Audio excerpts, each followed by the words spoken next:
Hey guys, welcome back to Abode of Learning. In today's video, I'm actually going to explain you what is GST, the basics of it, so you can have a better idea about it. So let's just get started with it. So what does GST stand for? GST stands for Goods and Service Tax.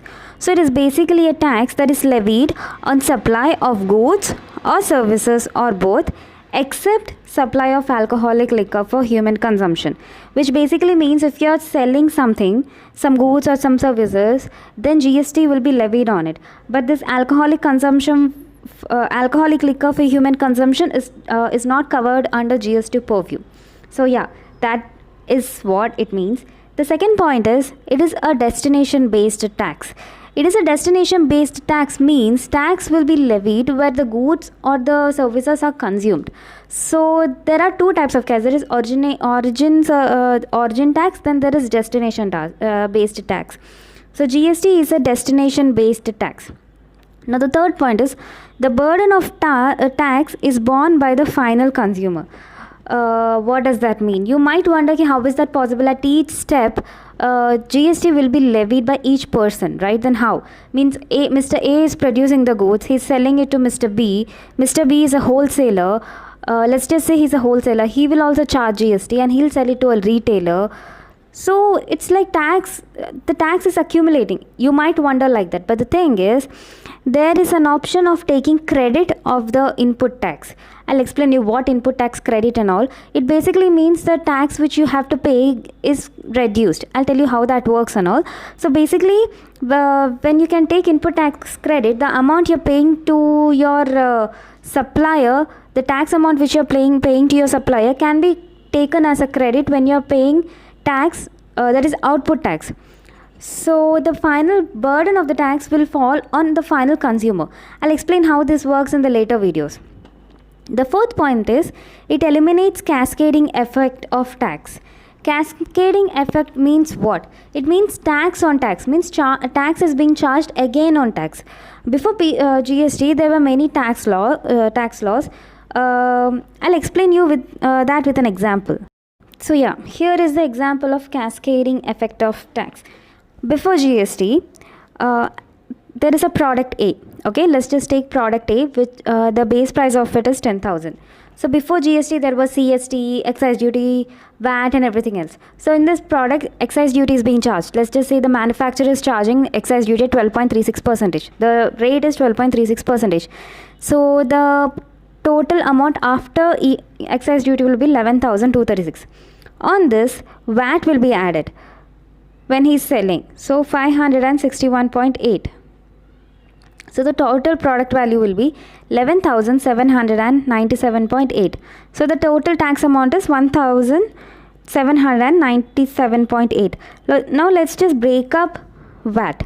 On excise duty, there is a VAT amount being charged 61.8 and on product is 500. So the total VAT will be just 500, but on tax it's again being charged. So 561.8. Now let's just go for post GST. After GST came into existence, how is the tax that is being charged?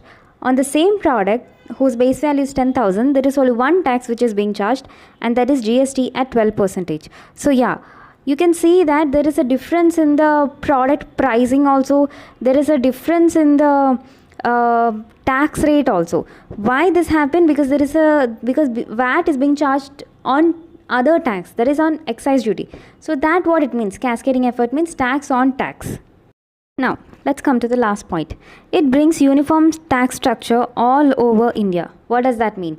It means states have different tax laws which will lead to more tax burden on the person. Like there are certain states where they don't require entry tax, but there are certain states where they require entry tax. What does entry tax mean? It means if you're purchasing some goods from another state, then you have to pay tax on to bring that goods into your state. So it's basically like that.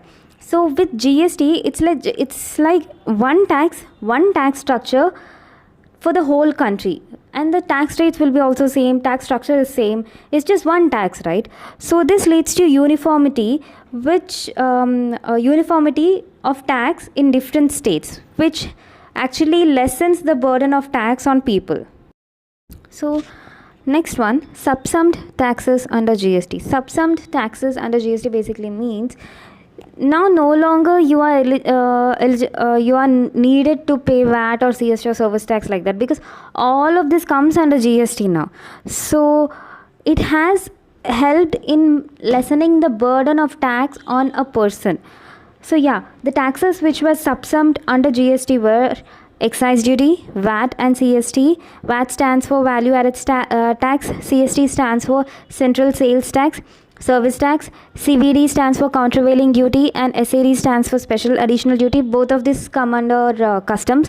Octroi and entry tax, purchase tax, luxury tax, entertainment tax, cesses charged by state and center. Cesses charged by state and center means, for example, under service tax, there was Krishi Kalyan cess or Swachh Bharat cess.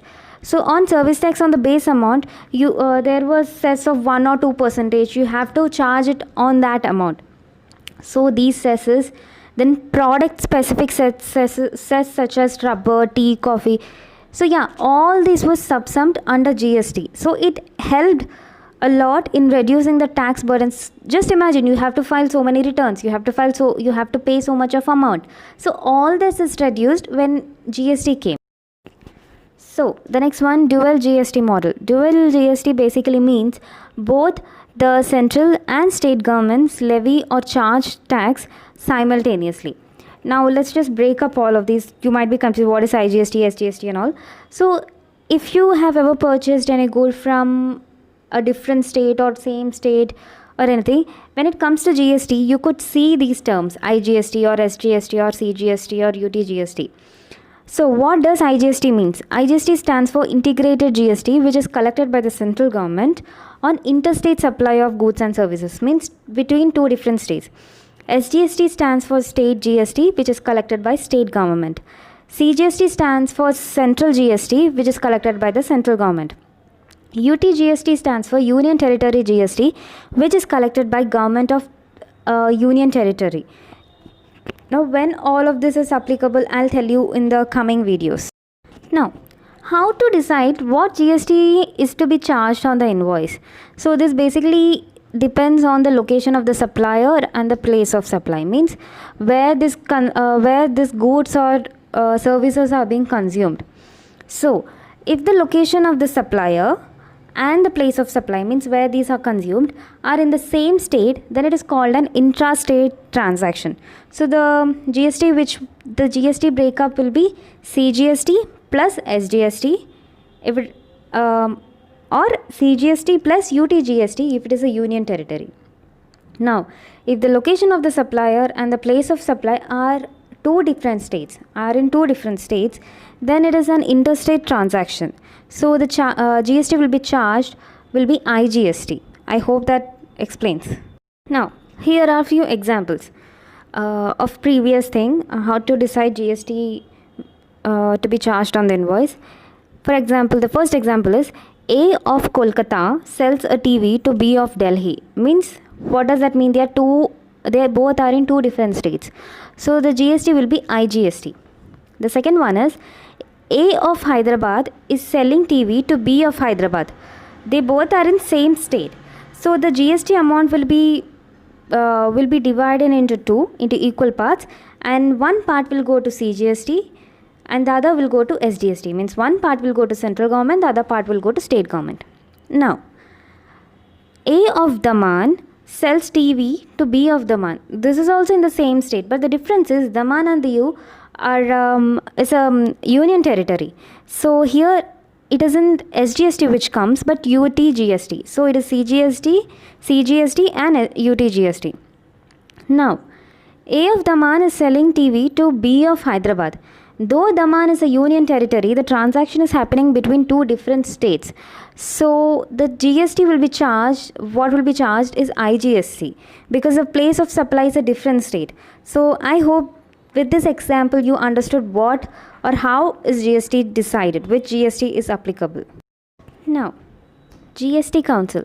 So GST Council is the council who makes recommendations to central and state governments for making any changes or to bring any new item under GST purview, or to just remove something from GST purview, or to make any changes basically. So they'll give recommendations to central and state governments on tax rates, whether anything has to be increased or decreased, anything like that.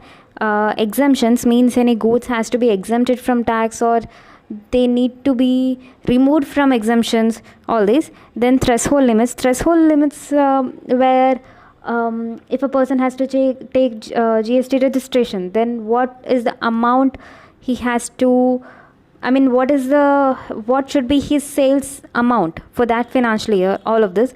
Then dispute resolution and rules and notifications, etc. So this is the functions of GST Council, to make recommendations on these things.